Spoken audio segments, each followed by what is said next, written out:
Once upon a time, an abyssal floating island of dark darkness loomed terribly over the land far below. And the aforementioned darkness of dark was a dark darkness indeed, for the island was piloted by 4 monstrously powerful beings, known only as Sinistrals. Well, actually not only known as Sinistrals, they're called Mad Gods in the Japanese version. I suppose that was Nintendo's old censorship rules at work there. You see, back in the 80s and 90s, kids, Nintendo didn't want anything remotely pertaining to religion in their games, for no adequately explained reason. A divisive topic, I suppose. So with this game, they decided to go with the much more neutral and socially respectable thing of making the villains left-handed instead. No, I'm serious. That's what Sinistral means. Anyway, but right, yes, so the Dark Island cast a dark shadow on the world because some left-handers were in a castle in it. Oh, I almost forgot. 4 people came to the floating island to fight them. That's the whole point of this sequence. There, this is that. Yes. Okay. Right. We all know what we came here for. For the sake of the world, we must ensure that the Sinistrals are defeated. Yes, that is correct. The people cannot live knowing that some left-handers have better real estate than them. Indeed, our journey has finally come to its climax, and therefore we shall administer the final blow. You don't have to act all stuffy, Maxim. We never talked like this until right now. Guy, I am not breaking the canon. I don't want to hear any more of this. Maxim! Oh, yes, dear? Do you want me to cast light? Oh, what, you hadn't done that? I thought the Sinistrals had just cast that spell again to make the place impossible to navigate. Like they did at that submarine shrine. Pathetic worms. Foolish mortals. Upstart weaklings. Miserable little piles of secrets! Yeah, enough of the stock insults. We've come to end your reign of being on a floating island, Deus. Surrender now, or prepare to fight! If you believe your pitiable band to be a match for the might of the Sinistrals, then come. Artea, I know this probably isn't a good time, but did you manage to find that equation sheet you lost to study for your chartered accountancy exam next week? Yeah, I left it at the Sundleton ice rink. I had to run in there and grab the thing before the attendants noticed, because I was out of money to hire skates. I had to dodge and weave like a mad elf to get through everyone. Talk about a painful time. They wouldn't stop asking if I was a man or a woman. So what are you? Not you too, Selan. Selan, you know Artea's sensitive about that. Anyway, we should stop talking about chartered accountancy. We have to kill some gods in a minute. Gods? Well, they are! Well, they were in the Japanese version anyway. The 4 mad gods. They renamed them for Western audiences the Sinistrals for some reason. Run that by me again, darling. Japanese version? Don't get it. Leave out, Selan, he never explains it. Alright, this is it, guys. All those hours upon hours we spent fighting red jellies to reach level 75 were for this. I still think you were being paranoid with that, Maxim. We could have taken these guys at level 40. Selan, what kind of idiot wouldn't get as powerful as possible before the final battle? Well, Maxim, in the time you made us waste doing that, and going around doing all those pointless things like raising little capsule monster things, and collecting those stupid eggs 4 times, the Sinistral Sky Castle's value has soared. At this rate, my sister won't be able to get on the property ladder until she's 200! Yeah, I'm with Artie in this one, Maxim. It knows what it's talking about. It? Well, what am I supposed to call you, Artea? Well, how about something other than it? What do I look like, a left-handed pencil sharpener? Selan, when are you gonna remember? Just say they. They? Oh, yeah. Sorry, Artea. Not to worry. They? You accursed creatures! Using they to refer to a single person? Such insolence would not happen under left-handed rule. Oh, put a sock in it, you old windbags. Hey, Artie, you're right about those stupid things we did on the side before coming here. Maxim, I can't believe you made us find all those Irish treasures before getting on the airship. Yeah, now that was a complete waste of time. Oh, come on, guys. I was sure something special would happen when we found all of them. Yeah, well, it didn't. But look on the bright side, guys. All that time we spent looking for those things in the ancient cave got us even more levels. Those levels didn't stick when we left the cave, Maxim. I don't buy that. They must have done. The clerk told us herself. She didn't know what she was talking about. That wouldn't make any sense. I gotta admit, Maxim, honey, I think we did waste our time raising those capsule monsters. Not you too, Selan. You made me fork over all my Breel helms and Gorgain rocks to get through me up to grade 5. That was sure worth it, wasn't it, Maxim? That was sure worth it. We never even brought any of the capsule monsters up here with us. Not even that one Selan loved so much from U.E. Marvity Cave. How was I supposed to know the airship had a no capsule monsters policy? Maybe if you'd done some research, Maxim. You don't have to be a respectable chartered accountant like me to know the airship laws have tightened up since the great left-handed crowbar incident. Yeah, we should have seen that coming. These blasted Sinistrals have been turning things to rake and ruin, man. Now the human race is so paranoid we can't even take capsule monsters on regular ships anymore. See if we ever meet another left-hander after all this, I'm gonna stab them before they can do anything. No, guy. We can't let ourselves think like that. I believe left-handers can be redeemed. I don't. They always turn into Sinistrals. The apostrophe-free Y Kingdom were right. They should all have been rounded up and arrowed as soon as they put their left hands to pencils. I don't agree with Guy's anti-left attitudes, Maxim, but he's got a point. Every single left-hander in recorded history is evil.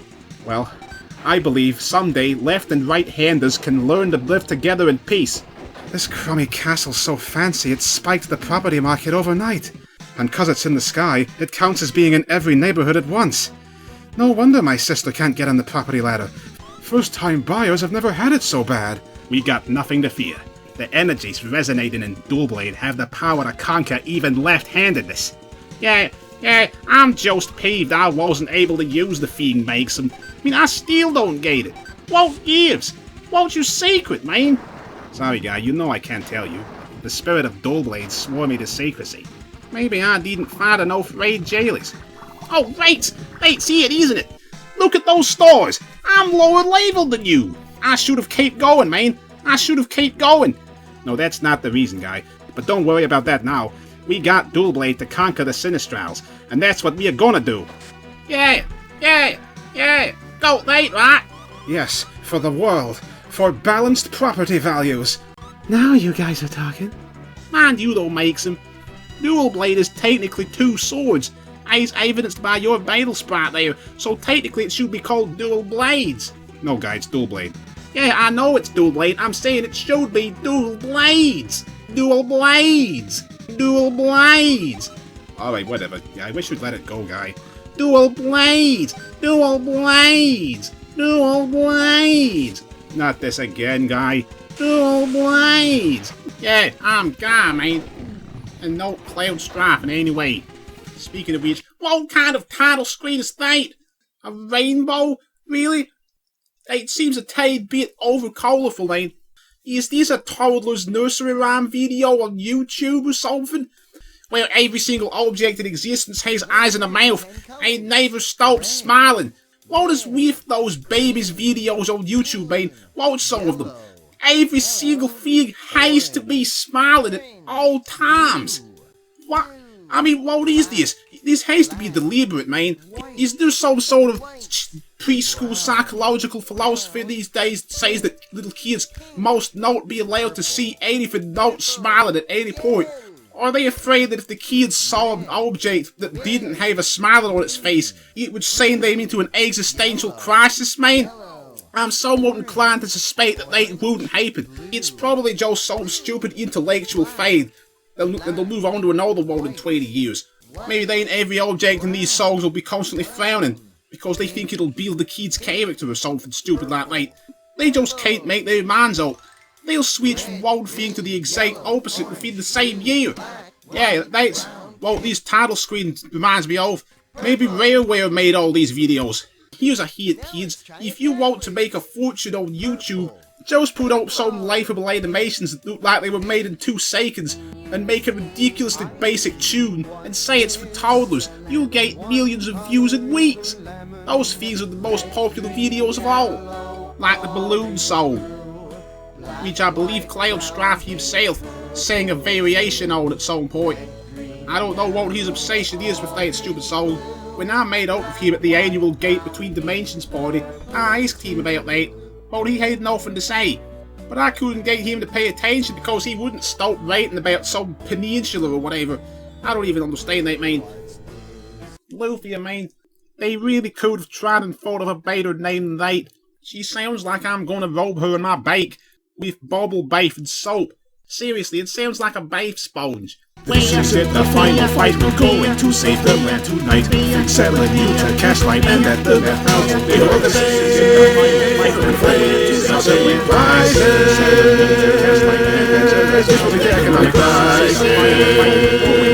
to save the land This is it, the final fight. We're going to save the land tonight.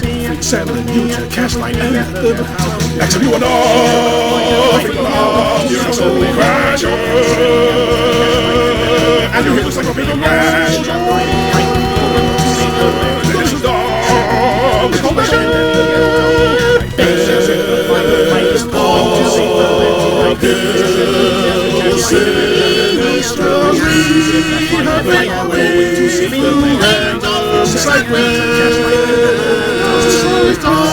fight is going to save the land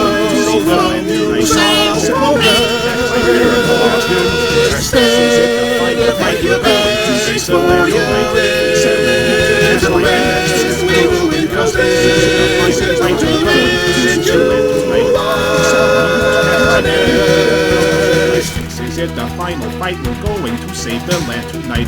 Selan, you to cash line and at the madhouse will ignite. This is it, the final fight.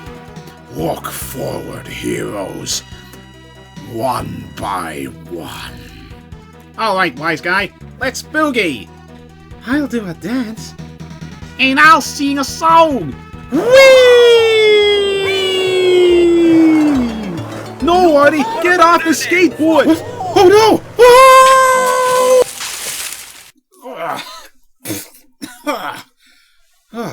That's the last time I do that. Fools! Fools! Fools! Dual blades! Fools! That you would ever dare to rise against the master race, the elite 10%! Dual blades! A blundering display of your right ignorance.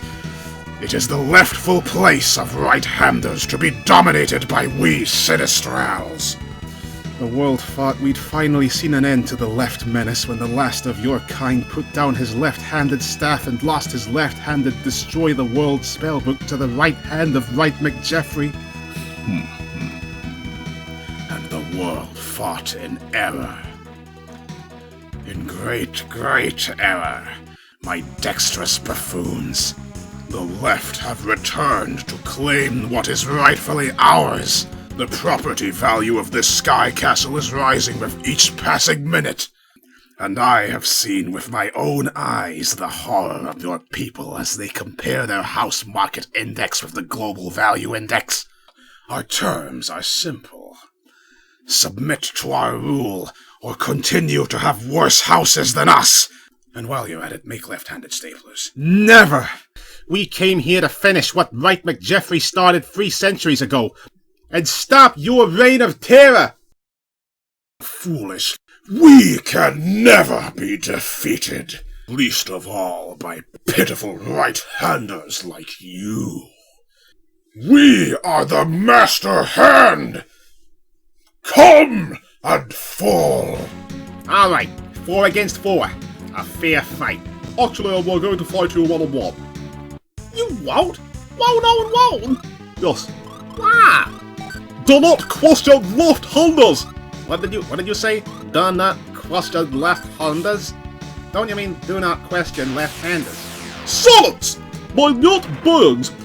Stop this potty prattle and first my left-handed mart! Hold up, you!